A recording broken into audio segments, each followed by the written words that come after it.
Hello and welcome to the Space Policy edition of Planetary Radio. I'm Casey Dreyer, Chief of Space Policy here at the Planetary Society, welcoming you to yet another month to talk about the, at this time, right, uninteresting and sedate area of space policy and politics, particularly that affecting NASA.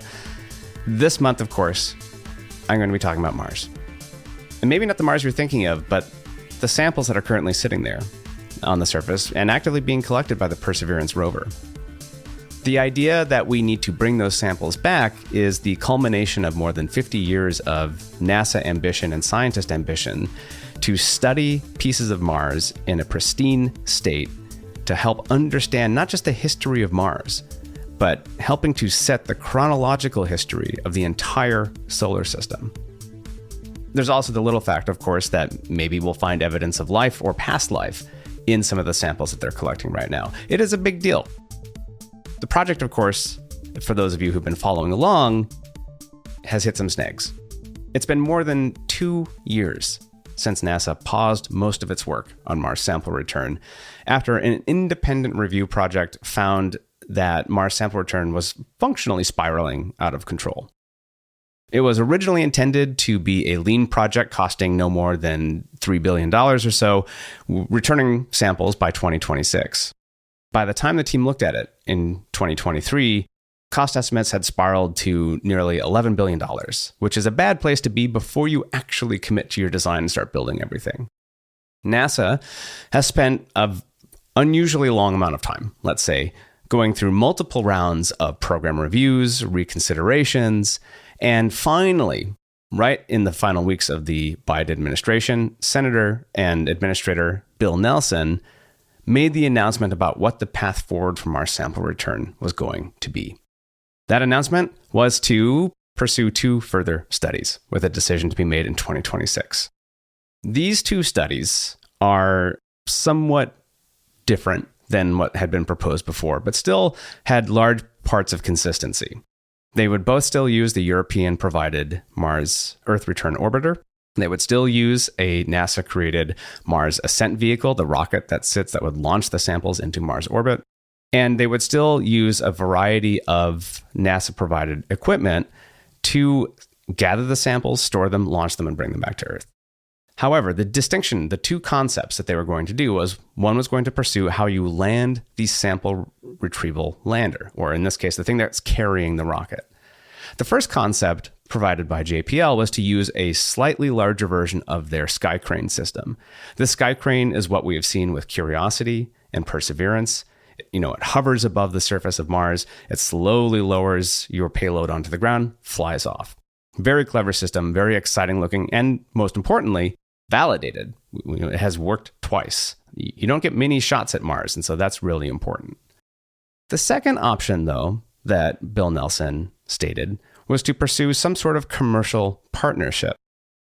And when I think most people heard this, they assumed that it would be a full commercial reconfiguration of the mission, but it really isn't. It seems to be one particular piece, which is the landing on Mars. So instead of using a Sky Crane, this concept would use a commercially procured heavy landing system to place that rocket and collection system on the surface of Mars.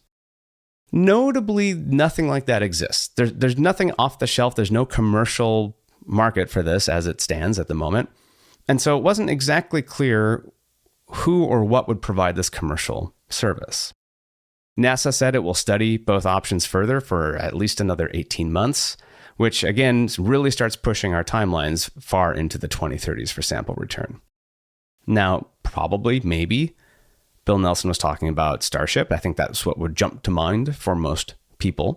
But Starship, well, it wasn't said, but that was mainly probably because of procurement and contracting rules where you can't show deference to one potential contractor over another when you haven't made any formal project commitments.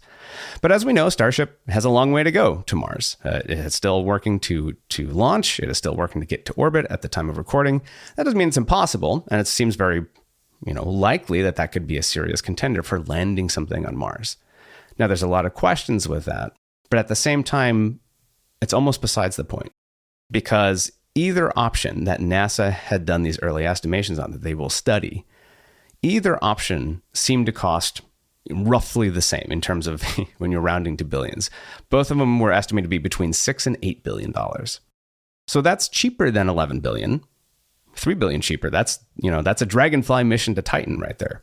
But that's still a lot of money. That still makes it among the most expensive planetary science missions ever done. It makes it among the most expensive science missions ever done.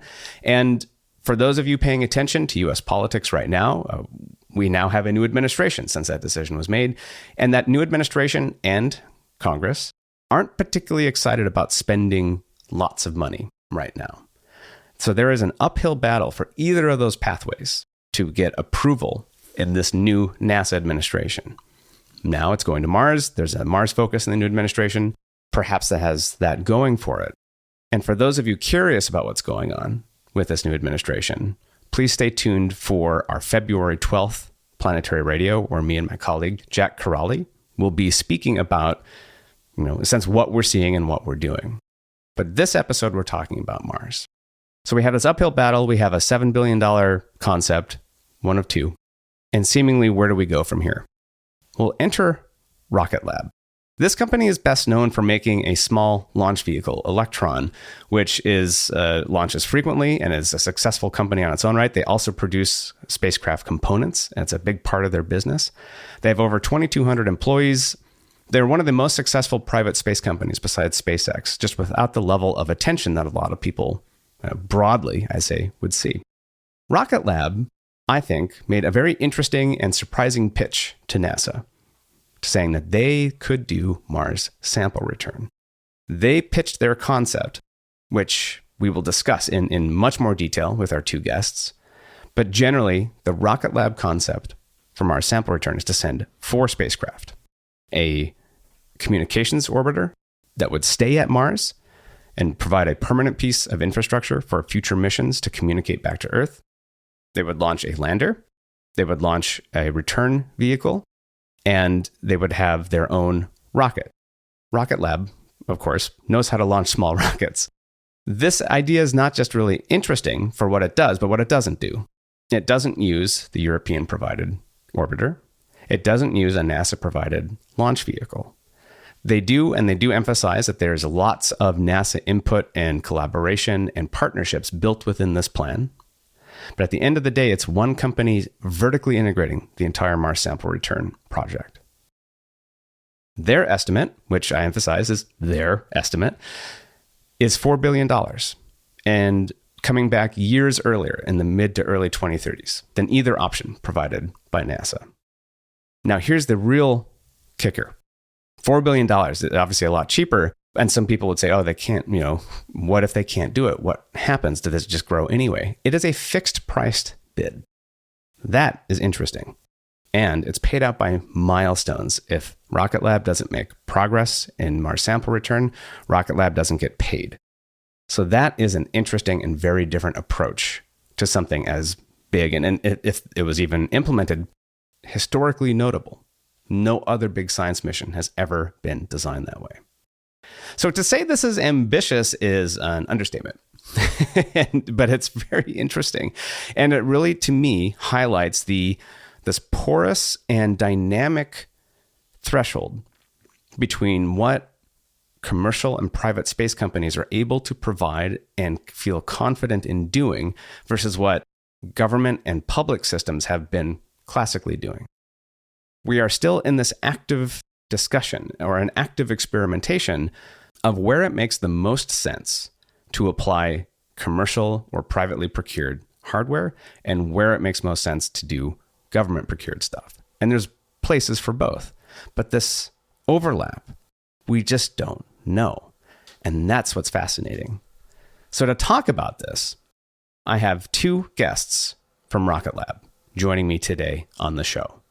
The first is Sir Peter Beck, the CEO and founder of Rocket Lab.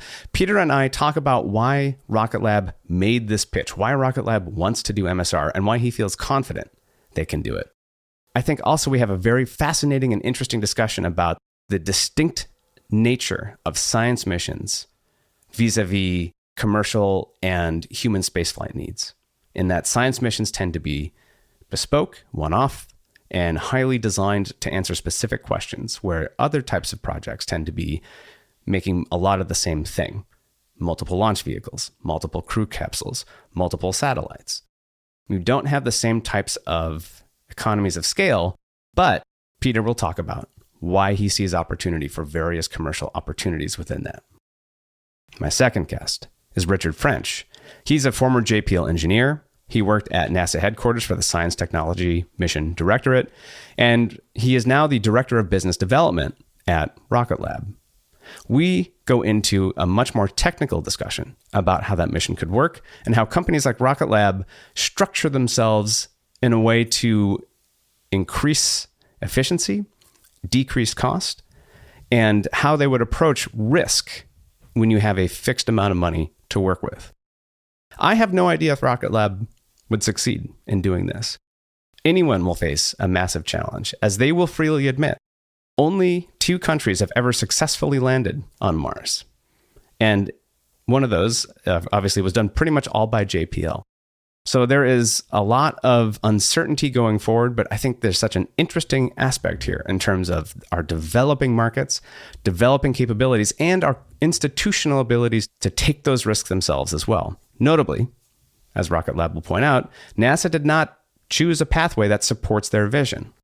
But now with the new administration and a new NASA administrator coming in, perhaps it's time for a second look.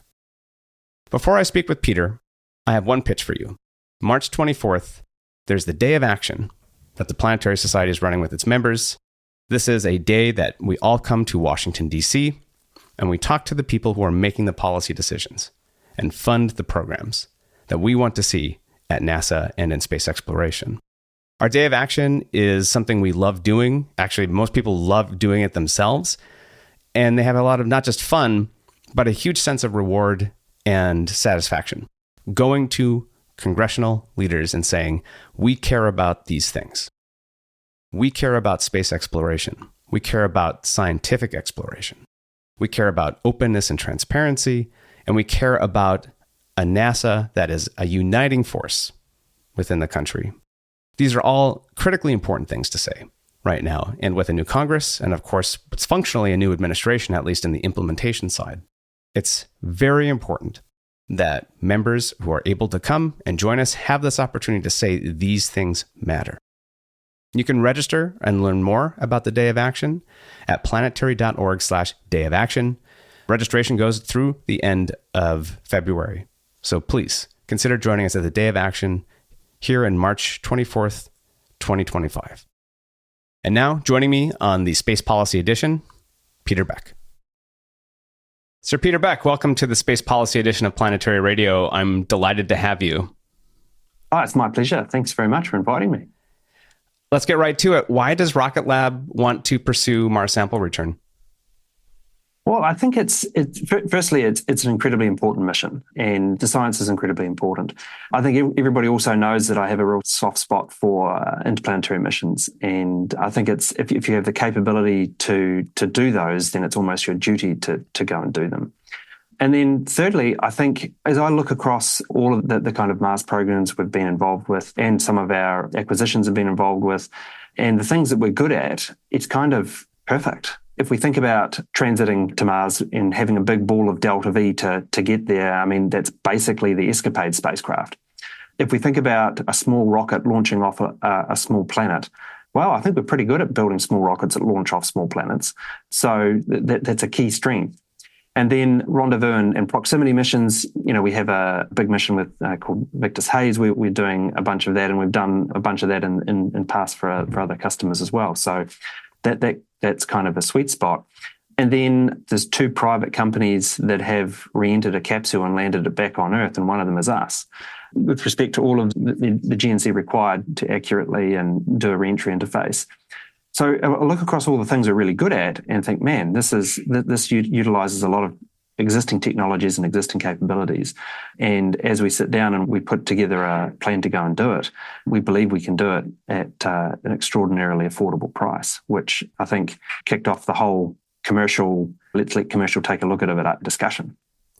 I want to get into that aspect of it, but I'm struck by something you said, which was you have a soft spot for interplanetary exploration. And I wonder how important is the kind of the founder model or the in commercial spaceflight companies, in a sense, for pursuing missions like this, rather than if you were just a broad publicly traded company with an appointed CEO. Is there something important about how commercial space companies operate that requires some kind of, I don't want to call it irrational, I find it very rational, but some kind of deeper level commitment to the idea and effort of going into space to push companies like yours to pursue things like this?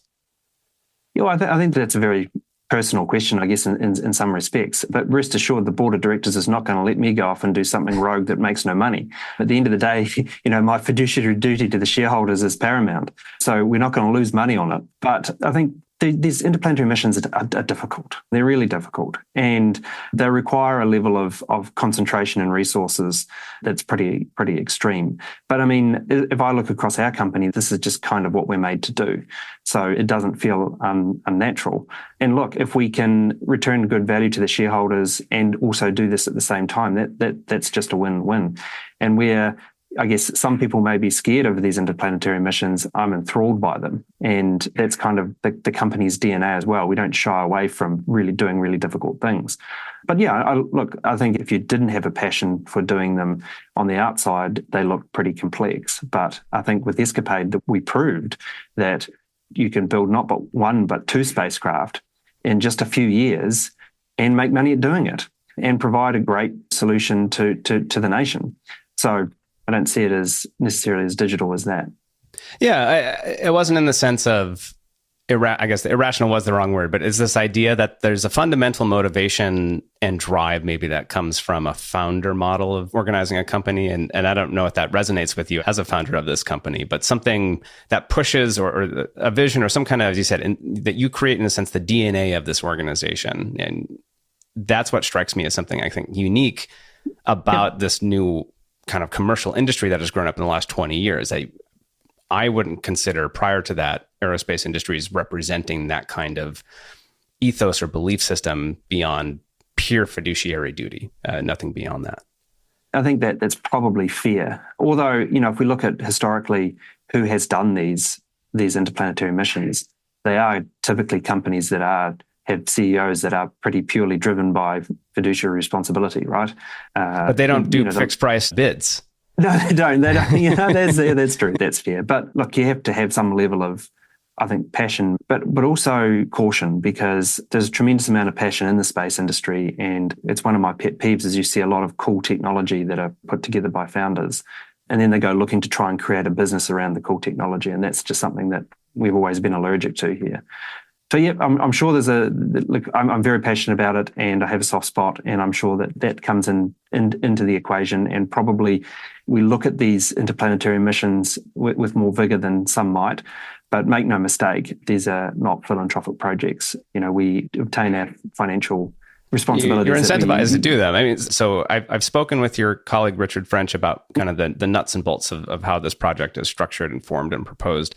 But I'm interested in how you tried to approach it, again, as this milestone-based fixed price contract in a way that you do make money, and wrapping in this idea of risk, not necessarily even project risk, but financial risk. Because I imagine maybe it's helpful in the sense that a motivation at this scale, this would be a very challenging thing to absorb huge overruns in for any company. How do you approach that then in a way that you are confident that you can make it? What key approaches in terms of management and design is Rocket Lab proposing in a way that will make this succeed? Yeah, well, so firstly, we've only ever done fixed price contracts for everything we've ever done. So yeah, appreciate your point on the scale. But I mean, as far as like scale, the neutron rocket is a fairly large scale project as well. So there's internal R&D projects that have significant scale. And look, there's just a few fundamentals that it quite frankly isn't rocket science. I mean, it's just don't take guesses. And where you have risk, acknowledge you have risk and take the appropriate actions, both in margining or in technology developments or in technology risk mitigations to make sure those things don't eventuate.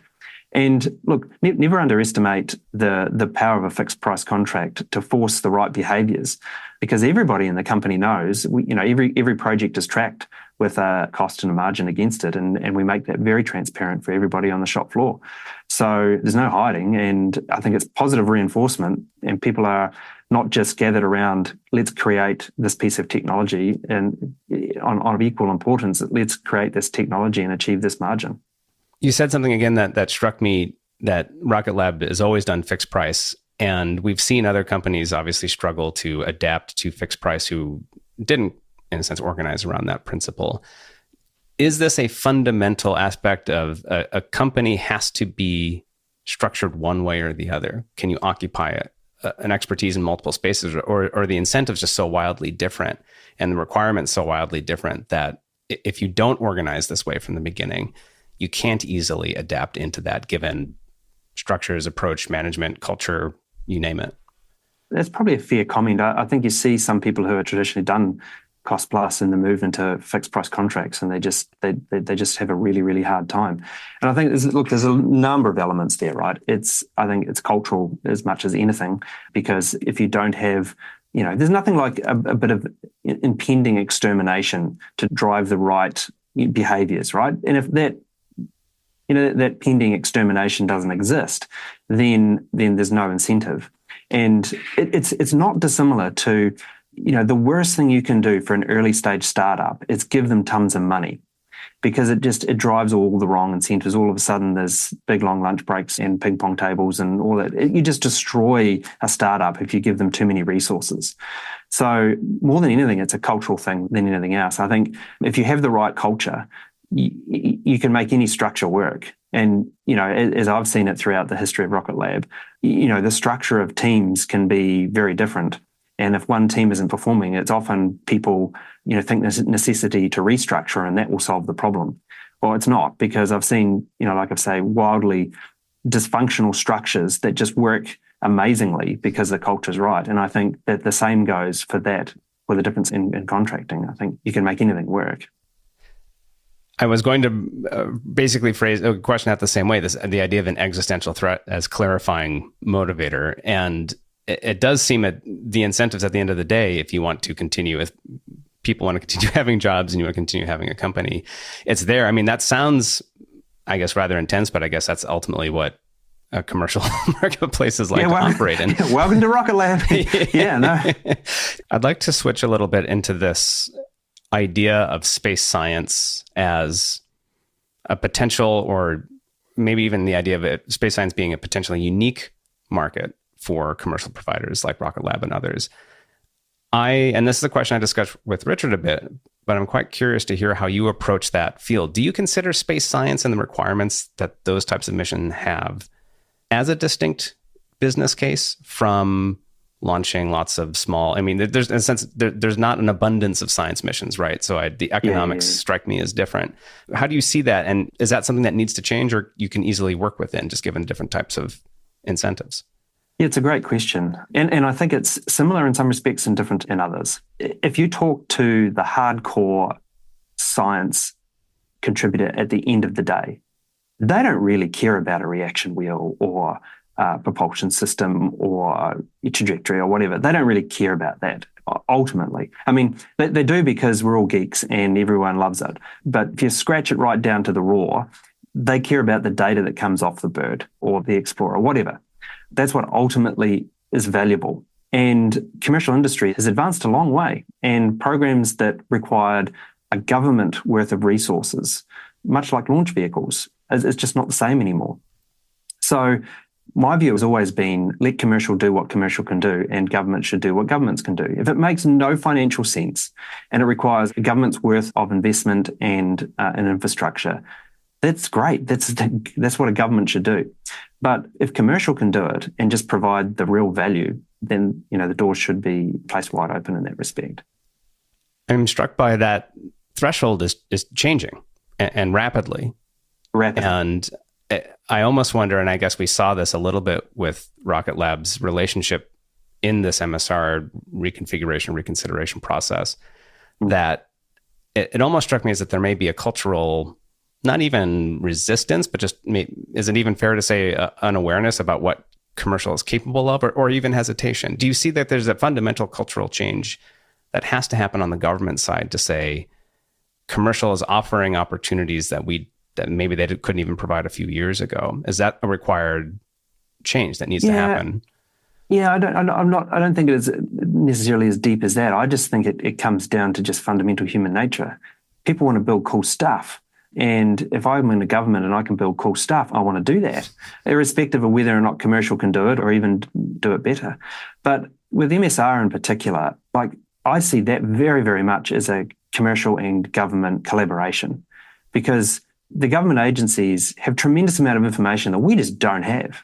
And it's been learned over decades very painfully in some cases.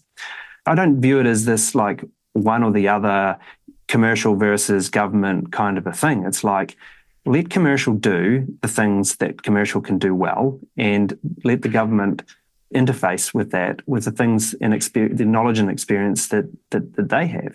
And let's all just make it happen. I don't think it needs to be as digital as, wow, all commercial should do it and it should be fully commercial and government should step out, or only government should do it and just procure components for whatever from commercial. I think it's a much more nuanced approach. Yeah. But I mean, fundamentally, if we want to do things more affordably and do them more often, then we should be looking at how can commercial reduce the cost of some of the stuff.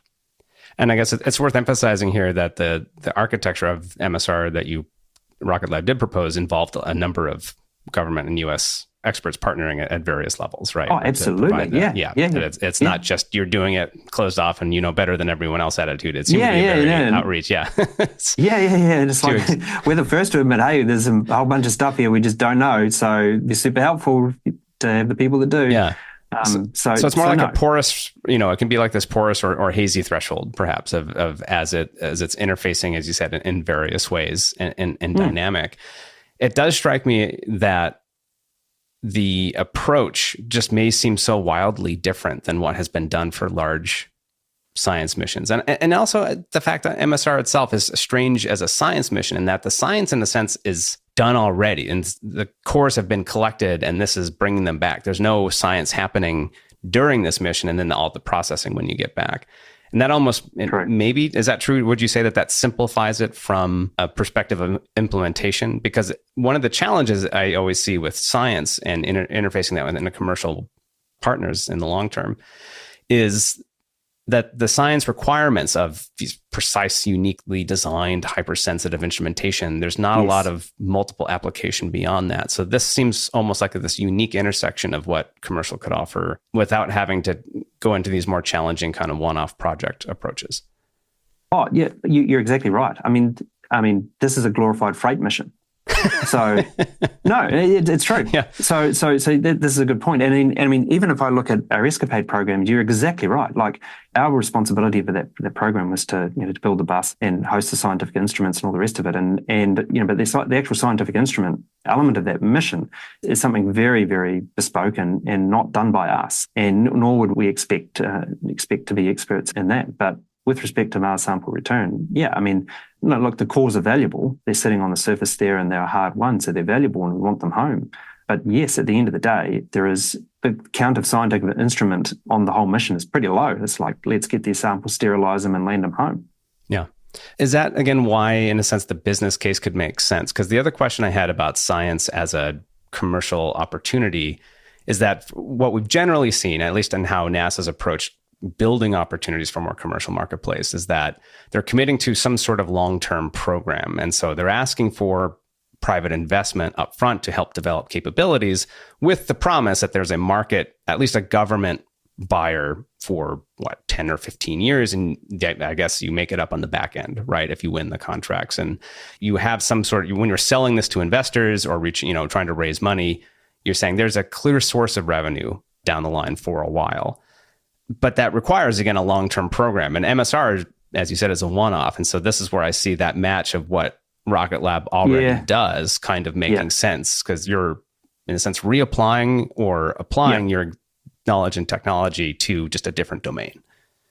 Yeah, but I wouldn't underestimate the fundamental shift. Look, let's just play this forward. If we won it and if we were successful in bringing those samples back at a dramatically reduced price and timeline than what had been previously proposed. And I'm not talking like $1 or $2 billion cheaper here. I'm talking, dramatically cheaper. $7 billion cheaper, I think, roughly was. Yeah.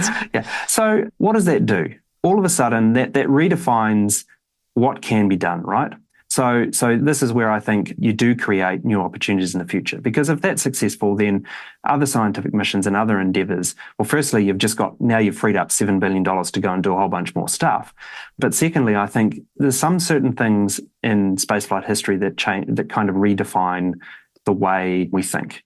And look, I think a good example of that is commercial resupply to the International Space Station and commercial crew. There was a redefining moment. And I think anybody now would say, why would you go and do a firm fixed price for sending astronauts to the space station? That seems nutty. But at the time, it was very forward leaning, right? And bold from NASA to do. And there's a number of points, and you can look back in our history, even just building rockets. I mean, that was the domain of governments. Now it's not. It's clearly I think if anybody has suggested that the US government start an entirely new rocket program as a government, most people would look at that and go, that's stupid. But let's not forget, 10, 15 years ago, that would be normal. Yeah. And I see MSR as exactly one of those defining moments where if commercial can come in and do a great job, if we fast forward 10, 20 years' time, that will be the standard, and the result of that is there will be tremendously more science missions, because if Rocket Lab is successful, you can guarantee other people are going to want to make money too. So all of a sudden you've got competition, and you can afford to do many more missions. So you've got volume, and scientists presumably making great discoveries. So there's more impetus to go and do these missions. And the one thing that I've always kind of harped on about is that I'd much rather go and do 10 small missions in a decade than one large mission in a decade. Because if you think about the way you iterate science in a laboratory, very few times will you work for 10 years and do one experiment. You'll generally do a bunch of different experiments and learn a whole bunch of different things along the way. And I'd love to get to that point where there's not one Mars mission every decade of scale. It's just we're just going there all the time and doing different things. And I think you only achieve that by democratizing these science missions in a way that industry can contribute. I guess we're seeing an experiment of that with CLIPS at the moon. I'm trying to just increase that pace. And that does strike me, though, as in a sense, is Mars about as far, and I guess we'll talk about Venus here in a second, but are the inner planets our closest neighbors basically as far as you can run that in terms of frequency, in that just the scale or operational challenges going beyond? Do you see that as a domain-specific opportunity, or do you see the whole solar system at some point being able to increase frequency while saving, costs? Or is this a Mars and Moon and Venus thing just to start? Well, I'm forever the optimist, so I don't necessarily that seem the case, but I'm also the realist in the fact that, if you're going to do a mission to Jupiter and do some crazy stuff, there's certain things where it just makes sense for a government to go and do, because either it requires a government's worth of resources, or there's just so far off the ever being a commercial business case that has a risk profile tolerant enough that anybody would invest in, that you should just do it as a government. So there's always going to be those missions. But I think as we kind of expand in our own solar system, I think those destinations will get further and further. But clearly there's a tipping point. Yeah. It's right now an advantage to being, you can launch, even just the number of launch windows, I suppose, right? You can launch the moon roughly every month versus 26 months for Mars and different outer planets. In our last few minutes here, I'd like to just direct our focus from Mars to Venus and ask if you can give us an update on Rocket Lab's Venus mission and how that, or if it, impacted how you thought about approaching Mars sample return. Yeah, so firstly, the caveat to the Rocket Lab mission is it's purely philanthropic and it's nights and weekends. Unfortunately, we're very busy building a whole new rocket, so the amounts of nights and weekends is not great. So progress is slow. But in saying that, we have a great looking capsule now, and Neutron especially gives us some new opportunities with energy to simplify the mission, which we really like. So we continue to push hard.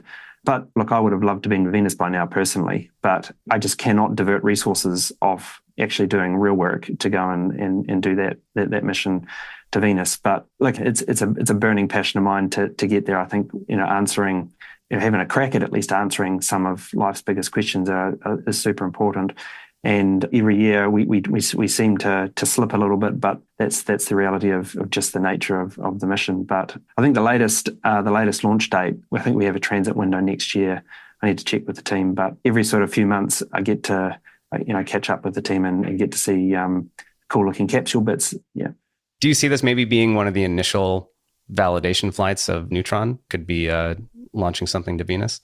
It could be. There's a lot of demand for Neutron, so once again, I'm not going to win any. Nice to have a paying customer than not. Yeah. Pulling a Neutron off the line to go and pursue Pete's trip to Venus is going to go down like a cup of sick.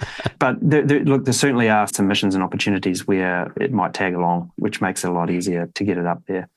Well, Peter Beck, I appreciate your time and really interesting insights. So thank you. Oh, thanks very much. It's great to chat. We'll be right back with the rest of our Space Policy edition of Planetary Radio after this short break. I'm Jack Corelli, Director of Government Relations for the Planetary Society. I'm thrilled to announce that registration is now open for the Planetary Society's flagship advocacy event, the Day of Action. Each year, we empower Planetary Society members from across the United States to directly champion planetary exploration, planetary defense, and the search for life beyond Earth. Attendees meet face-to-face with legislators and their staff in Washington, D.C. to make the case for space exploration and show them why it matters. Research shows that in-person constituent meetings are the most effective way to influence our elected officials, and we need your voice. If you believe in our mission to explore the cosmos, this is your chance to take action. You'll receive comprehensive advocacy training from our expert space policy team, both online and in person. We'll handle the logistics of scheduling your meetings with your representatives, and you'll also gain access to exclusive events and social gatherings with fellow space advocates. This year's Day of Action takes place on Monday, March 24th, 2025. Don't miss your opportunity to help shape the future of space exploration. Register now at planetary.org/dayofaction. Now joining me on the show is Richard French. Richard French leads the business development and strategy for Rocket Lab and had worked at JPL, NASA's JPL, for over 10 years. He also spent time at NASA headquarters working on technology applications and development, and his personal experience ranges from spacecraft like SMAP to maybe perhaps more relevantly for our discussion today, missions like the Mars Curiosity rover landing system. He joins us now. Richard French, welcome to the Space Policy Edition. Nice meeting you, Casey. Thanks for having me. So let's jump right into it. Rocket Lab proposed a concept for Mars sample return in response to NASA's bigger re-envisioning of its architecture. NASA did not select or even really, they didn't say any particular commercial company, but they really seemed to focus on two potential paths forward, of which it didn't seem like the Rocket Lab proposal was one of them. In response, I've actually found it very refreshingly transparent to see how your company has said, well, we had an idea too, and we want to have it considered more broadly. What is that idea? Yeah, thanks. Yeah, our MSR architecture, and our website has a nice overview of this, so you can see some good graphics, has three main elements, three launches, in fact. We have a Mars telecommunications orbiter, which has allowed us to take some of the requirements that were on the ERO for relay and put that into a dedicated asset that will provide, capability beyond the MSR mission. And in fact, it decouples that launch from the rest of the architecture, which helps as well. The sample return lander launch is very similar to NASA. It's got a sample arm, it's got a MAV, and then the Earth return orbiter is the third launch, and that has the RPO kit, the caching, the capture and retrieval system, as well as an Earth entry system. And so at the architecture level, aside from our breaking out the Mars telecommunications orbiter as a way to simplify the architecture, but also add more value to the Mars program in general, it looks a lot like the NASA at that kind of high level spider chart view of the mission. What maybe just for our listeners, what is distinct? So you mentioned the Mars Telecom Orbiter. I think Telecom was originally envisioned to be provided by the European return orbiter that was going to be there first, just temporarily, and then it would leave. What makes this distinct in a way that you think is important for mission success and also cost? Yeah, so zooming in just one level down, it starts to look very different. So the biggest difference is that it's a single commercial-led implementation. It's got key NASA collaboration, however, and we'll come back to that. But having a single organization, a commercial organization lead that implementation with some of the characteristics that we have is really key, not just for achieving the technical, but also achieving the cost and schedule. EDL is a difference. It depends on kind of what baseline you're comparing against, right? We seem to have this moving baseline, but let's say that the original, that what became the $11 billion concept, the one that we were kind of working with for the last few years, where everyone was kind of designing against exactly. So what we decided is we wanted to fit within the Perseverance, Aeroshell, and Heritage EDL system, and so that's what we constrained our landed system to fit within. So we use the Heritage Perseverance Aeroshell and the Heritage TPS, and that also allows us, because of our mass, not to exceed to fit within the Heritage parachute. Innovative MAV, we have a single stage to orbit Mars ascent vehicle with a very simple launch sequence that eliminates the complex ejection system that we see with the NASA solid system. The engine on that MAV is also a common engine with the ERO. We love liquid propellant and liquid propulsion at Rocket Lab, and in fact, that engine is evolved from our Heritage Rutherford that flies on Electron. And so that common engine across the Aero and the MAV is an important feature. And just generally using chemical propulsion. And so we like chemical propulsion for simplifying the MAV. It's a Heritage approach, which has been flown on many, many Mars missions. But we also like chemical for the ERO, which reduces the duration of the mission and it reduces the complexity, low thrust, and the mission design complexity. We are solar power experts. Rocket Lab has the highest efficiency space solar power cells in the world. And so a solar powered lander eliminates nuclear power sources. We also have simplified robotics. And so a simple arm that has Perseverance drive up near our lander and drop the samples within the working volume of our sample arm that simply puts the samples into the orbiting sample canister. The simplified robotics also appear on the ERO for the capture and retrieval and the sterilization process. RPO is unique. We think we have some innovations on the RPO once we get into orbit with the sample that we consider somewhat competitive. So I won't get into the details, but there's proven sensors and capabilities and talk a little bit more about the missions that we're doing today that use those. And we're really excited to bring some of our expertise in supporting lunar landers to bear. And so we're participating right now in the Blue Ghost mission. And so some of the software capabilities and approaches that we're using on lunar landers, we'd expect to make use also here. So there's a lot of features that start to look a little bit different than the NASA baseline, once you zoom in one layer down. Mm-hmm. There's two kind of themes I'm hearing here, and I'd like to explore both of them, but let's think about the idea of simplification. And we'll just let's kind of expand some of those acronyms just to make sure everyone can keep up with them. But ER is Earth Return Orbiter, MAV is our Mars Ascent Vehicle, a rocket from the surface, and PRO is that the capture device. RPO, Rendezvous RPO. Proximity Operations and Docking.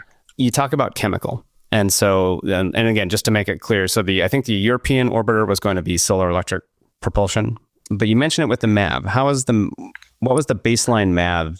Not chemical. We're talking about like solids versus liquid propellants. Is that the key there? Or that's explain exactly that one a little right. more. Yeah. Okay. So NASA had a solid rocket, and in fact, the solid rocket was a multi-stage vehicle. So it was a 2-stage solid, but it also had an RCS system, which was liquid propellant. So there's a lot of different systems all coming together in the MAV, and it also required an ejection system, which would sort of throw the rocket into the air before it was lit. rocket. And so there was a fair amount of complexity with that. We went with a bipropellant chemical liquid propulsion system with propellant types, which the thermal characteristics are very well understood. In fact, they can freeze if you want them to.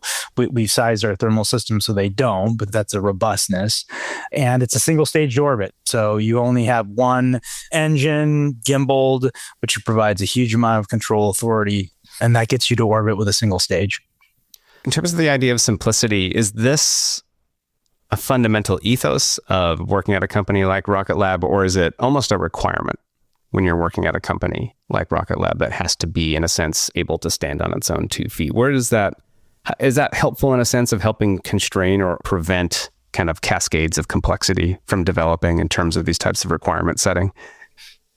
Yeah, I think it manifests itself in a few ways. I mean, the first is that as the global leader in dedicated small launch, we think we know how to build small rockets.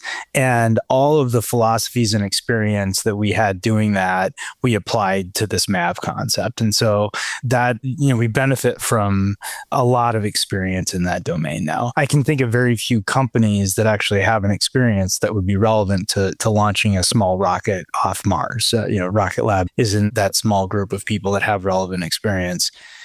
I think you are right, though, that being a commercial company and having a set of incentives and pressures on you to execute, because if you don't, then you go bankrupt and everyone goes away.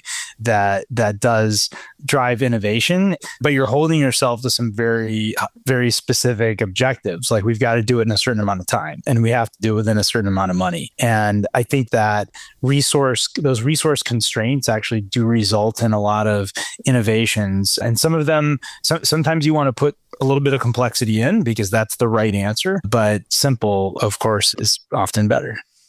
You talk about this idea of a single organization implementing it, and that's worth considering too. I mean, MSR I characterized Mars Sample Return as the way it was originally implemented as NASA's science mission pursuing a project as if it were the Human Spaceflight Directorate, and that they assigned almost every NASA center got some piece of this big project in order to build. It was almost like a political coalition first design strategy.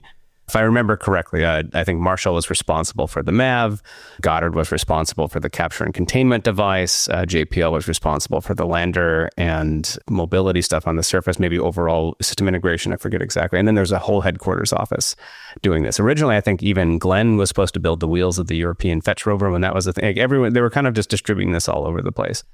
And if you're big enough, I think you can get away with that, because we're going to probably touch on this. The idea of when you have so many different organizations, you're creating inefficiencies in management, probably, right? That you have these various other systems that are all trying to interact with each other, coordinate above that.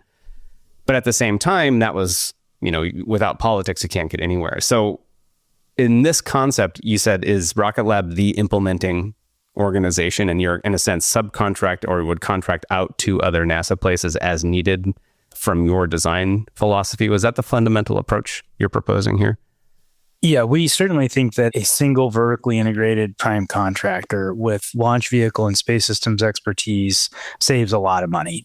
A large portion of the MSR cost baseline was simply the marching army costs across those multiple organizations and industry teams. And so asking a single organization to manage it, eliminating a lot of those programmatic interfaces, but also resting on a vertically integrated technical capability that can eliminate a lot of the programmatic overhead and reduce the team size is absolutely essential if your goal is to reduce cost, right? Yeah. I mean, if you don't care about cost, then yeah, and everybody can have a piece of it, as you point out. Certainly, the political aspect of the European orbiter is an important one to note. We don't have any dependency on that, and I think it's also important to note that the European orbiter is not free. There's a lot of U.S. machinery required to receive it, and it didn't include a lot of the costly elements of what our system includes in the ERO. That's the rendezvous proximity operations, the CCRS, the EES. A lot of those were still, U.S. industry or NASA contributed elements. That's an interesting point. I didn't even reflect on that. You're proposing in this a unified concept with a return orbiter provided all in one package instead of having it given free, as you point out, quote unquote, free by the Europeans, and it still comes in. I think your estimate was around $4 billion as opposed to I think the original concept was 11 eventually, and then these two new paths forward, maybe 7-ish that NASA talked about. That's exactly right. Is it true that a large portion of your business is these kind of component level stuff? I mean, can you just mention that a little bit? So, I mean, Rocket Lab is more than just a rocket launch company, right? That's absolutely. There's a larger component to your business that just isn't as visible, I would say, probably to fans or folks watching on the outside. Yeah, it's visible to the folks that look close, but I think that, because since our name is Rocket Lab and the rockets are such a high profile part of what we do, particularly this year when we'll be bringing Neutron to the launch pad in middle of this year, yeah, it kind of gets lost sometimes in the narrative. And so everyone goes to watch a rocket launch. No one is going to be watching around seeing a component delivered. Exactly. Right. Like exactly. It's just not that a moment isn't the same. And a lot of the time, it's our customer's mission. We were really grateful that Firefly wanted to highlight our role doing software for Blue Ghost. That was really appreciated because a lot of times when you're a component provider, you're not acknowledged because it's the customer's mission. But Rocket Lab has the largest space solar power factory in the Western world in Albuquerque. We have the highest efficiency solar cells, space solar cells in the world. We have reaction wheels and star trackers, radios, separation systems. We've got a very unique flight software, ground software, and digital engineering tools that we sell. We sell spacecraft buses, and we're a prime contractor for end-to-end missions. And so we've got 43 satellites in our production backlog right now. If you come and visit us in Long Beach, you'll see a clean room full of satellites being integrated. If you go to any of our factories, you'll see a ton of hardware in process for delivery to customers. And so there's a lot of scale being built at the component level for serving constellations, commercial, government, and a broad range of missions. And then, we're continuing on our journey of growing up the value chain. So MSR, I think, is classically just said a very difficult problem, right? You have a number of choke points of single points of failure.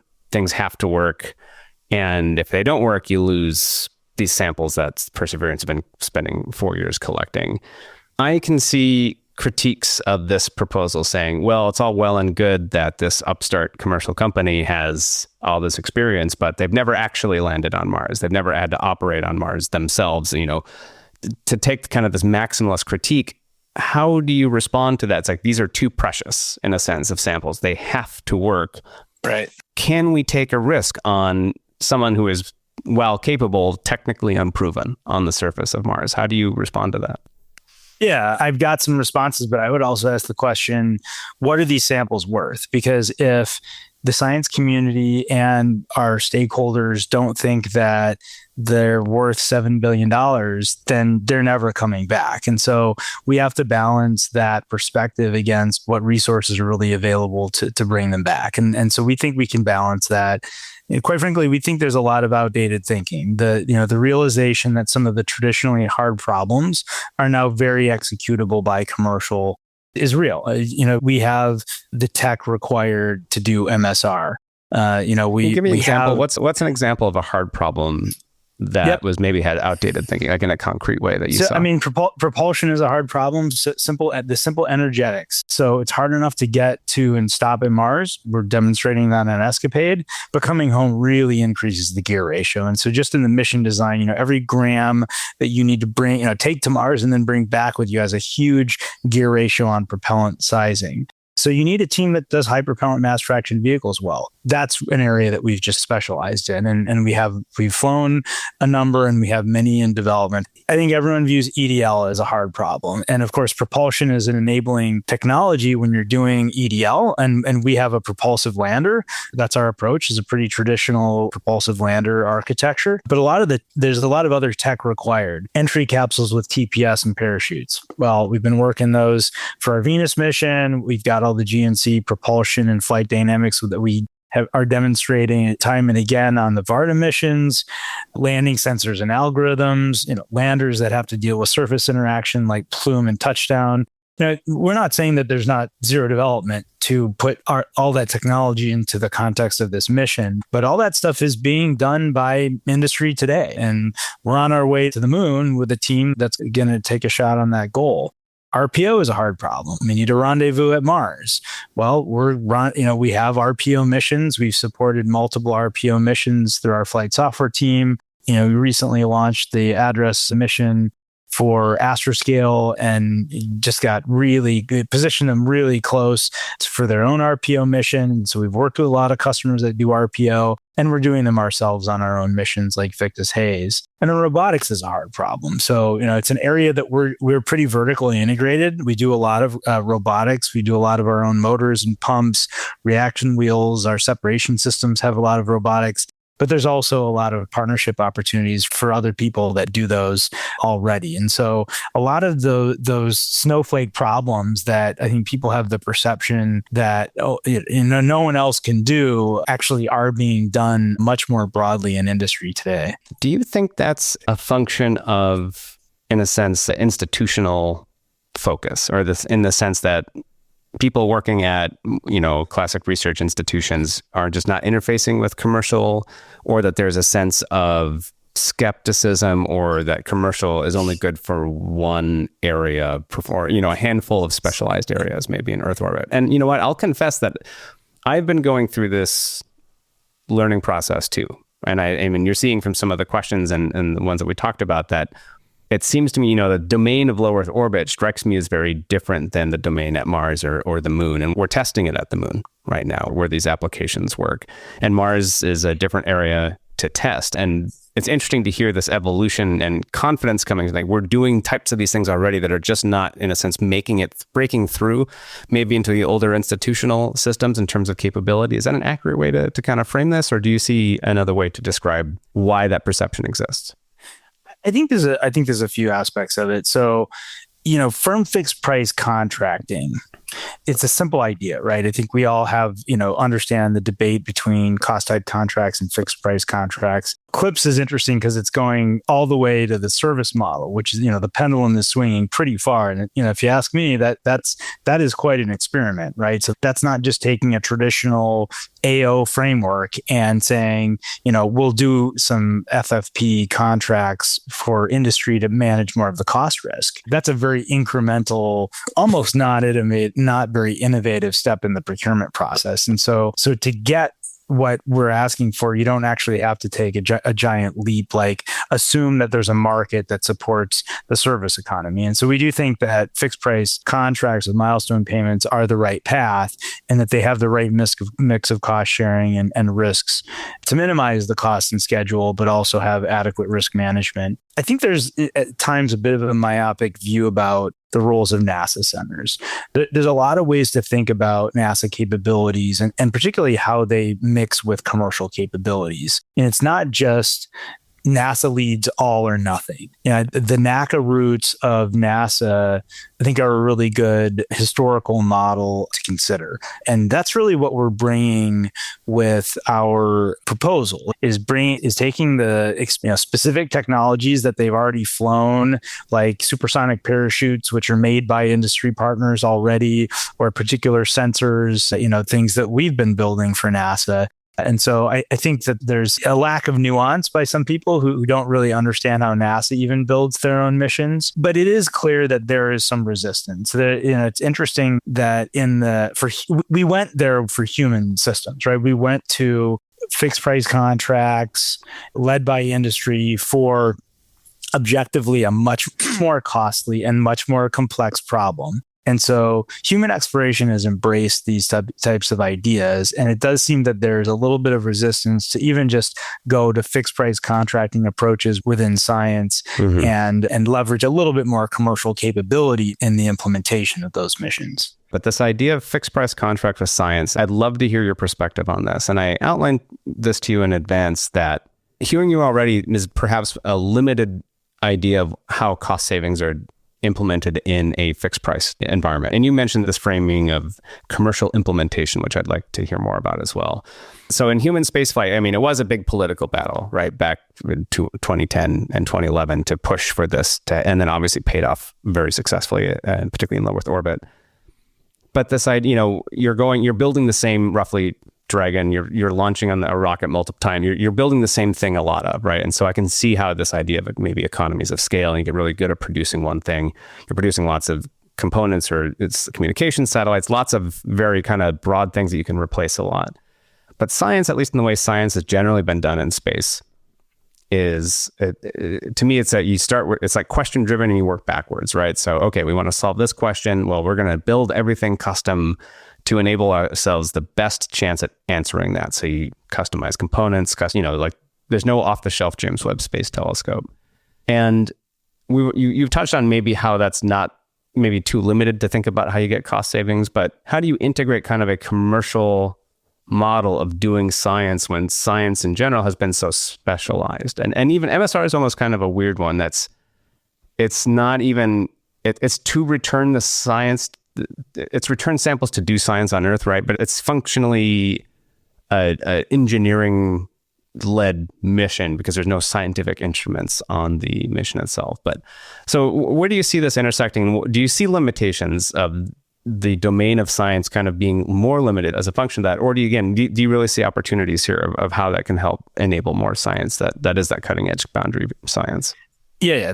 There's a lot of different ideas there, and we do think there's massive opportunity. So generally, I agree with you that science missions require that we meet science requirements. Now, and where you set the requirements are very important. If every mission were James Webb, then there would be a lot of, less missions, right?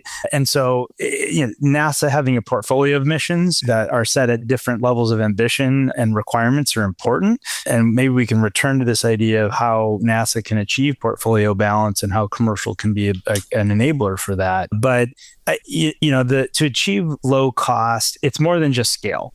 And so, comparing sort of science implementation with our launch practices is one thing, and there are a lot of lessons from launch, which is hard. I mean, there's very few successful launch service providers for sure, and that are particularly applicable to MSR. And I like the way you characterize MSR. It is an engineering problem. It's not a traditional science mission. I mean, we have to meet sciencey type requirements, like the contamination control is really important, and the way we handle the samples to maintain the science integrity of the samples is very important. But a lot of it is just an engineering problem. And so, 70% of Rocket Lab is space systems, and many of those are already focused on science missions.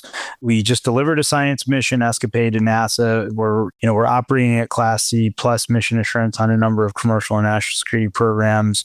So we're not afraid to tackle hard problems in the context of also managing our cost and schedule in a firm fixed price agreement. I think that's important. I mean, that is us saying that we are willing to manage some of the risk. We're willing to share some of that risk, and that's because the incentives are there. Like we're running a business. I think it's also important to remember that we're an industry leader of components, and so our solar power, our reaction wheels, our star tractors, these component pieces, they can be leveraged at low cost regardless of the mission that you put them into.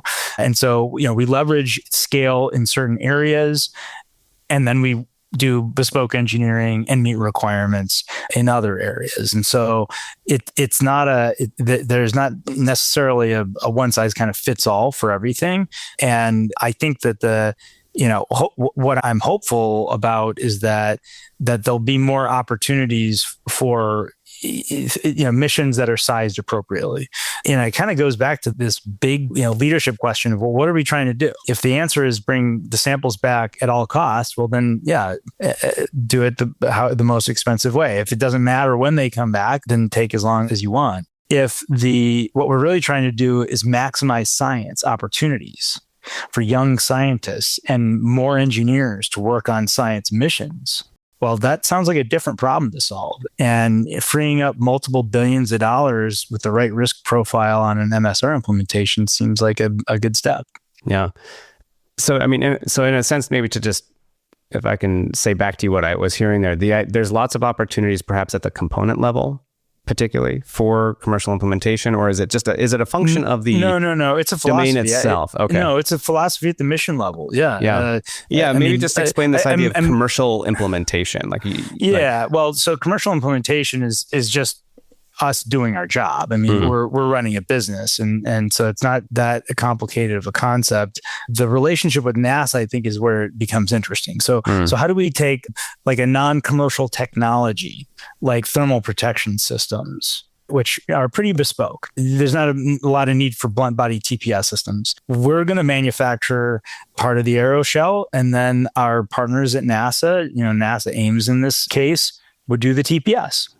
and they have all the relationships to manage the manufacture of, a single flight article, and we can collaborate. And pretty exciting. Next week, I'll be going up to NASA Ames to take delivery of our heat shield that we're going to fly to Venus. And we built it exactly that way. So you're leveraging NASA, again, you're saying you're leveraging the specialty development pathways for your managed systems, I see. Yep. And there's other great examples of that, like when we think about plume surface interaction and being sure that the ejecta from our engines when we either launch the MAV or when we land our lander don't come back and hit us and fail the mission.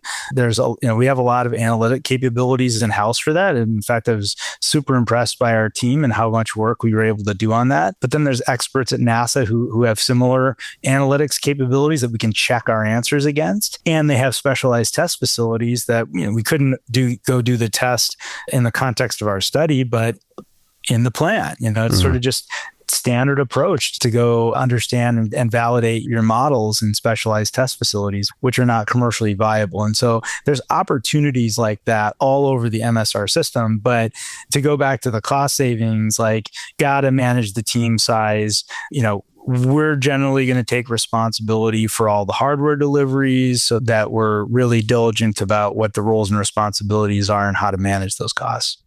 And so just to clarify, this pitch from Rocket Lab, is this a firm fixed price pitch from our sample return? Absolutely. With milestone payments. I mean, we don't get paid unless we achieve a milestone. I think that's an important thing to understand with these firm fixed price contracts is you don't get paid up front. You get paid after you're successful for the milestone. And so that's where some of the incentive comes in is, you get paid after the fact. Now, I think managing the financial risk of that, it becomes really important how you select your partners. NASA needs to have a lot of diligence in how they select partners, and that they select partners that have the financial viability to be there over the long haul. Right. I mean, that I figured was one of those other risks. NASA, in a sense, is trading cost risk from maybe some other types of risk. I outlined a couple of my thoughts on that. And you kind of just addressed one, right? The business cycle or market risk of you want this company to stay in business, or if you do hit a road bump and you're absorbing some costs. I mean, Boeing is probably not the right example to use in this, but the fact that Boeing has absorbed $1.6 billion, very few companies can do that. Boeing isn't necessarily the commercial example we're looking towards, though, I suppose. But yeah, so I guess that's like an aspect you would have to, you make these partnerships very carefully. I want to give you the opportunity to make sure to mention, you mentioned again, Rocket Lab is not doing this all alone in this concept, right? So you mentioned that you would Ames. Are there other NASA centers or areas of expertise that in this concept you would be looking towards as partners in this project?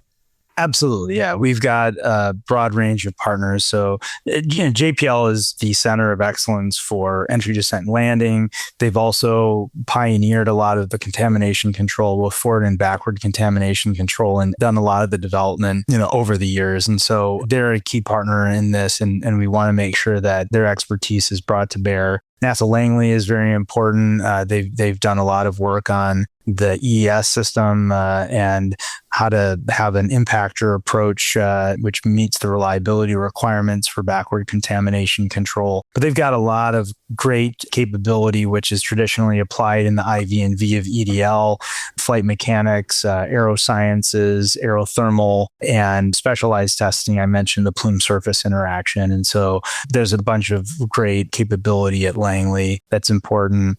We've been partnered with Johns Hopkins University. They're not a NASA center, but they provide a lot of expertise in deep space communications and navigation. And so we've spent the last 6 years actually working on affordable approaches for planetary science, and having in-house radios that can do radio nav was part of it. And Johns Hopkins has been key. We have an established relationship at Stennis. That's where we do all of our engine testing. And so it's natural for us to want to expand our presence in Stennis for the work that we would do on propulsion for MSR. And then, Goddard has had an important role in CCRS. And so that's another opportunity. And so there's, as you pointed out, almost all the centers had a piece of it. And so there are opportunities to leverage that. But you've got to size it all appropriately, right? Like if our objective is to do it quickly and to do it affordably, then we need to make those choices. I'm curious about your personal evolution.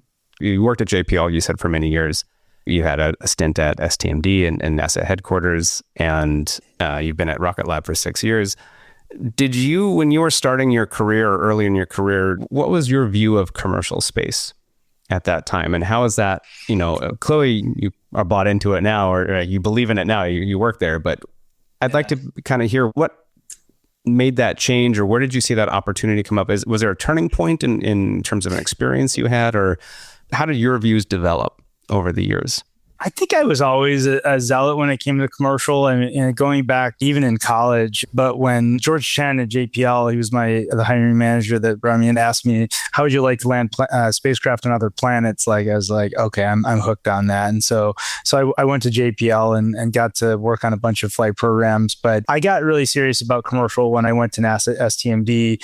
I had the opportunity to go work and under Steve Jerzik and stand up the tipping point and some other programs, and kind of put my money where my mouth was in terms of figuring out how to do that fusion.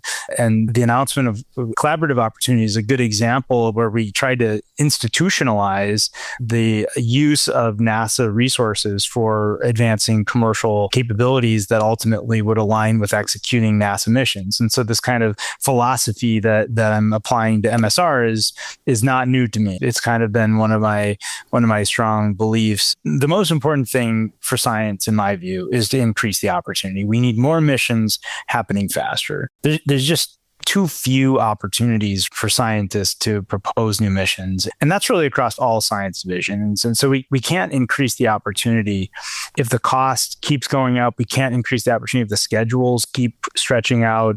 And so the promise of leveraging commercial with NASA core capabilities, bespoke instruments, advanced technology, test and analysis with commercial approaches for lower cost, but shorter schedule missions, that promise is just too great. And if we can just break through this leadership challenge, if we can, recognize the opportunity. We saw it with a shift in human exploration. They already showed it can be done, and they showed it can be done, quite frankly, on a harder problem. It just takes leadership.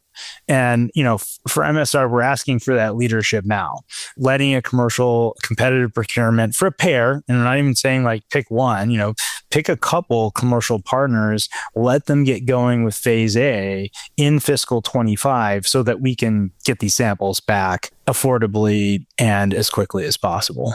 Would you characterize some of the reluctance as the sense of what NASA does versus, it's ours for the biggest things, it should be NASA in-house doing this. It's to give it away, in a sense, to a commercial company is to admit that NASA can't, or to say that the agency itself has been diminished. Is this a sense of identity that's being challenged, even though it has the potential for all these new opportunities and capabilities? It says, no, we do these types of things here, and that is important to us. Versus maybe there's a sense that they would lose support or lose public awareness or some consequence. Is there something bigger at play here? It seems like a contradiction, because in some ways NASA is just barreling forward with commercial part. Everything new that feels like that NASA has done since 2017 has, I think, almost taken like a commercial first or procurement first attitude, except for the sciences. And it's already been really valuable speaking with you about this. You've heard